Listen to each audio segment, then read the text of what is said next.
Prince Rogers Nelson was more than a musician. He was a force of nature.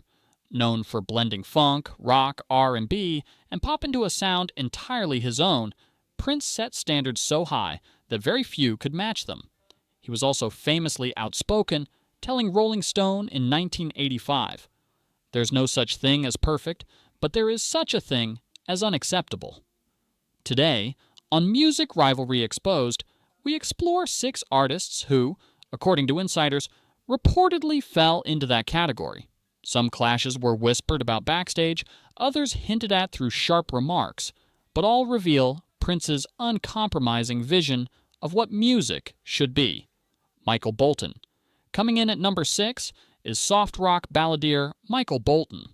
In the early 90s, Bolton dominated charts with his soulful covers, but insiders say Prince wasn't impressed. According to music journalists, Prince once remarked privately that Bolton's style felt like sanitized soul, music that drew from black traditions but polished away the grit and authenticity Prince valued.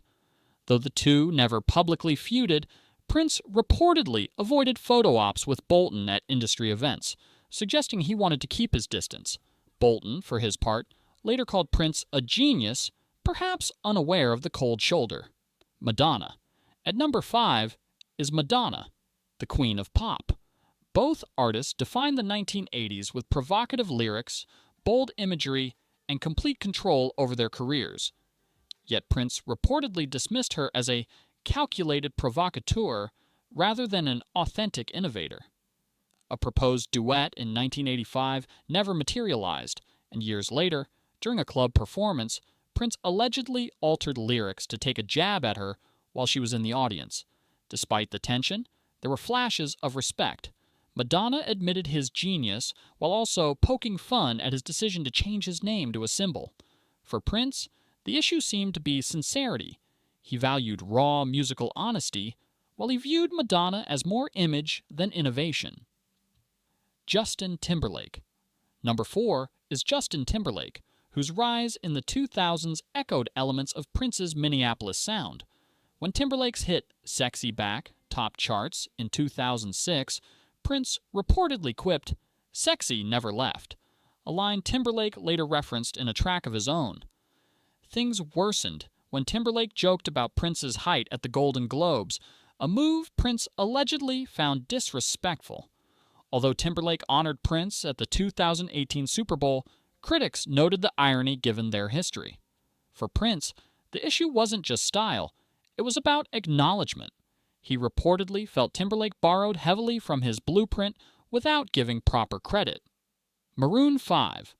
Number 3 goes to Maroon 5, whose 2012 cover of Prince's classic Kiss drew sharp criticism. Prince's original version was stripped down and intentionally minimal, built around silence as much as sound. When he heard the band's layered pop-rock rendition, insiders say he was disappointed, remarking that the spaces are as important as the notes.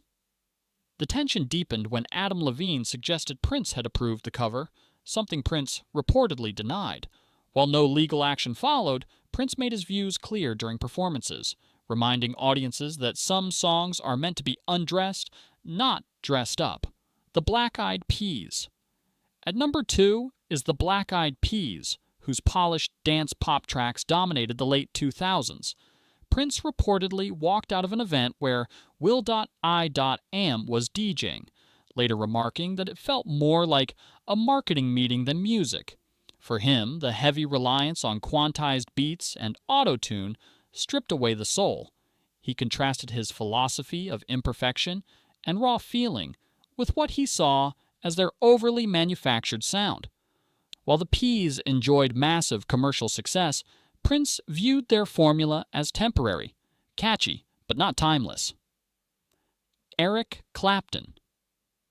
Taking the number 1 spot is guitar legend Eric Clapton.